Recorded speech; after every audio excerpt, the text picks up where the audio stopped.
ആത്മഹത്യാശ്രമം റെയിൽവേയോടാ. ഇതിന്ന് ഊരിപ്പോരാൻ ഒരു ഇത്തിരി പാടാ. അപ്പൊ ഇത് അവളുടെ കുട്ടി തന്നെ. നമ്മളെല്ലാം പെടുത്താൻ വേണ്ടി അവള് മനഃപൂർവ്വം കൊണ്ടൊന്ന് കെടുത്തിയിട്ടേ പണിയൊപ്പിച്ചിരിക്കുക. അപ്പോ അവള് ചാകാൻ വേണ്ടി ചാടിയതല്ല. പെണ്ണിന്റെ മനസ്സാ, എന്താ ചെയ്യാന്ന് പറയാൻ പറ്റില്ല. അങ്ങനെയൊന്നും സംഭവിക്കില്ല ഗോപാലകൃഷ്ണ. അങ്ങനെയൊക്കെ ചിന്തിച്ചു കൂട്ടാൻ നിന്നാ ഒരുപാടൊക്കെ ചിന്തിച്ചു കൂട്ടേണ്ടി വരും. അവൾ ഇന്നലത്തെ ദേഷ്യത്തിന് ഇവിടെ എവിടെയെങ്കിലും മാറി നിൽക്കുന്നതാവും. അല്ലെങ്കിൽ തന്നെ ആ കുഞ്ഞിനെ കൊണ്ട് അവൾ എവിടെ മാറി നിൽക്കാനാ? നമുക്ക് ഇവിടെ എവിടെയെങ്കിലും ഒന്നുകൂടി നോക്കാം. ബന്ധുക്കളുടെ വീടുണ്ടെങ്കിൽ അവിടെയൊക്കെ ഒന്ന് വിളിച്ചു നോക്ക്. നിങ്ങൾ അവിടെയൊക്കെ പോയൊന്ന് നോക്കിക്കേ.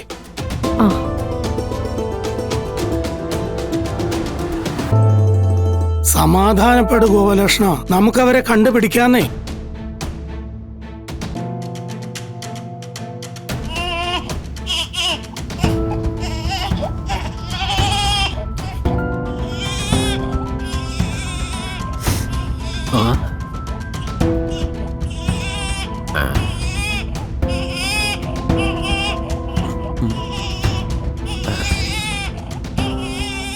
ഒരു കൊച്ചിന്റെ കരച്ചിൽ കേട്ടതുപോലെ തോന്നിയല്ലോ. അതോ എനിക്ക് തോന്നിയതാണോ?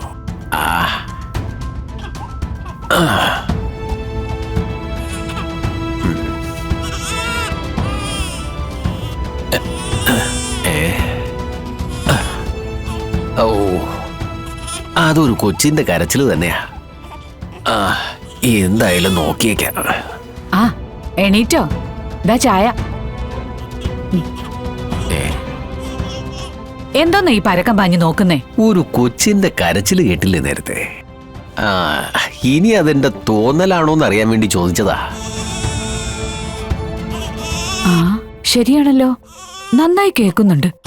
അല്ല, ഇവിടെ ഏതാ ഈ കൊച്ച്? ഇതൊന്ന് പിടിച്ചേ.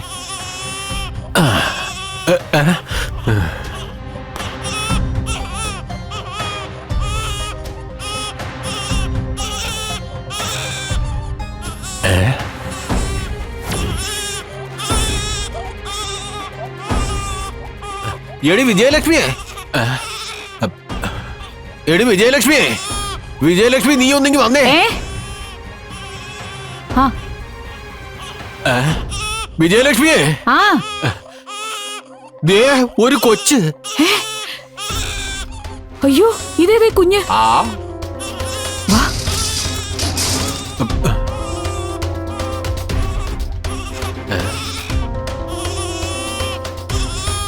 ഇതെവിടുന്ന് വന്നീ കുഞ്ഞ്?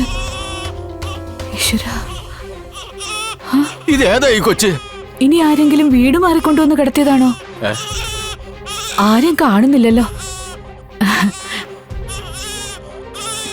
തങ്കം പോലൊരു കുഞ്ഞല്ലേ. നമുക്ക് പോലീസിൽ വിവരം അറിയിച്ചാലോ? ഇത് ആരുടെ കുഞ്ഞാണെന്ന് മനസ്സിലാവാതെ നമ്മൾ എന്താ പോലീസുകാരോട് പറയാ? ഇനി വല്ല നാടോടി സ്ത്രീകളും കൊണ്ടുവന്ന് കിടത്തിയതാണോ? ഇതിനെ കണ്ടിട്ടേ തമിഴന്മാരുടെ കുട്ടിയൊന്നും അല്ല. നല്ല മലയാളി കുഞ്ഞ് തന്നെയാ. എന്നാലും ഇത് ഈ വീടിന്റെ മുമ്പ് തന്നെ കൊണ്ട് കിടത്തിയല്ലോ എന്ന് ഓർക്കുമ്പോ. കൃഷ്ണൻകുട്ടി, വിജയലക്ഷ്മി ചാച്ചി, ഇങ്ങോട്ട് വന്നേ. കൃഷ്ണൻകുട്ടി, ഇവിടുത്തെ മരുമകളെ പോലൊരു പെണ്ണ് റെയിൽവേ സ്റ്റേഷന്റെ അടുത്ത് ട്രെയിനിന് മുന്നേ ചാടാൻ ശ്രമിച്ചിട്ടുണ്ട്.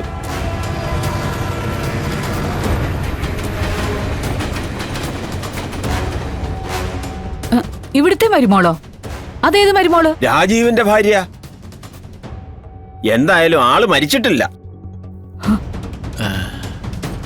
ട്രെയിൻ തട്ടിത്തെറിപ്പിച്ചിട്ടത് കൊണ്ട് ജീവൻ പോയില്ല എന്നാ കേട്ടത്.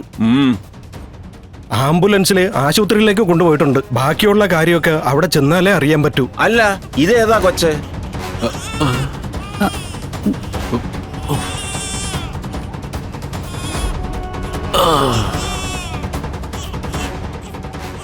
അവിടെ കിടക്ക്.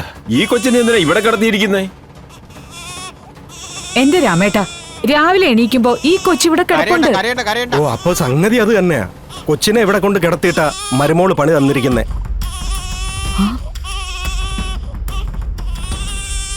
എന്നാ ഹോസ്പിറ്റലിലേക്ക് ചെന്നോ? ആത്മഹത്യാശ്രമം റെയിൽവേയോടാ. ഇതിന്ന് ഊരിപ്പോരാൻ ഒരു ഇത്തിരി പാടാ. അപ്പൊ ഇത് അവളുടെ കുട്ടി തന്നെ. നമ്മളെല്ലാം പെടുത്താൻ വേണ്ടി അവള് മനഃപൂർവ്വം കൊണ്ടൊന്ന് കെടുത്തിയിട്ടേ പണിയൊപ്പിച്ചിരിക്കുക. അപ്പോ അവള് ചാകാൻ വേണ്ടി ചാടിയതല്ല. പോലീസ് കേസ് ഉണ്ടാക്കാൻ വേണ്ടി ചാടിയത് തന്നെയാ. എങ്കിൽ ഇപ്പൊ തന്നെ ആ കളക്ടറെയോ ശാരദയോ വിളിക്കണം. ഇല്ലെങ്കിലേ ഈ കൊച്ചു നമ്മുടെ പെടലേക്ക് ഇരിക്കും. ആ, അവിടെ നിക്ക്. കൃഷ്ണൻകുട്ടി ചേട്ടൻ ഇതാ എങ്ങോട്ടായി പോകുന്നേ? ഞാൻ ആ ശാരദമ്മ വിളിക്കാൻ. ആ. ആ. അയ്യോ, ഇതിൽ ഞങ്ങൾ ഉത്തരവാദികളൊന്നും അല്ല.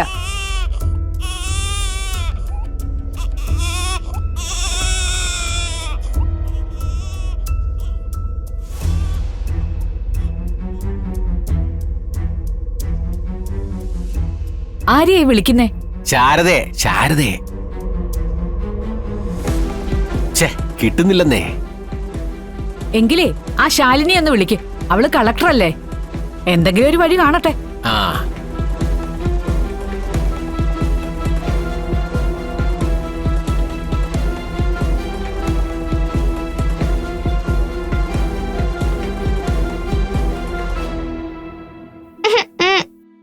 ശരിക്കിരിക്കു പപ്പി, തല അങ്ങോട്ടും ഇങ്ങോട്ടും ചെരിക്കാതെ മോളെ.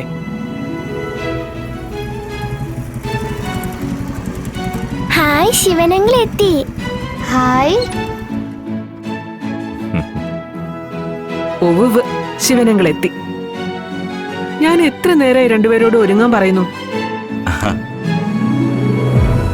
അല്ല, രണ്ടുപേരും ഇതുവരെ റെഡി ആയില്ലേ?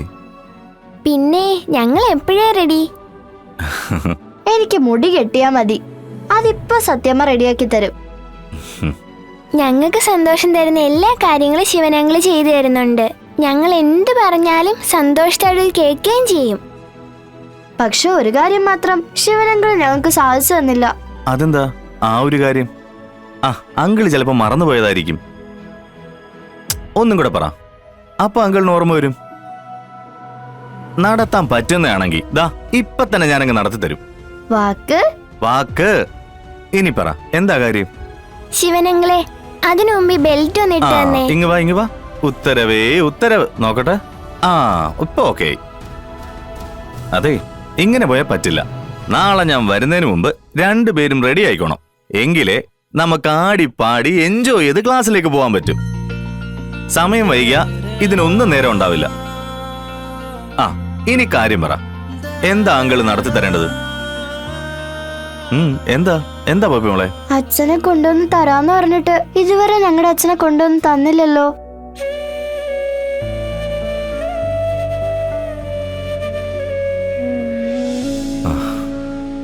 നിങ്ങളുടെ അച്ഛൻ ഈ ഭൂമിയിൽ ജീവിച്ചിരിപ്പില്ല എന്ന് ഞാൻ എങ്ങനെ മക്കളെ നിങ്ങളോട് പറയുക?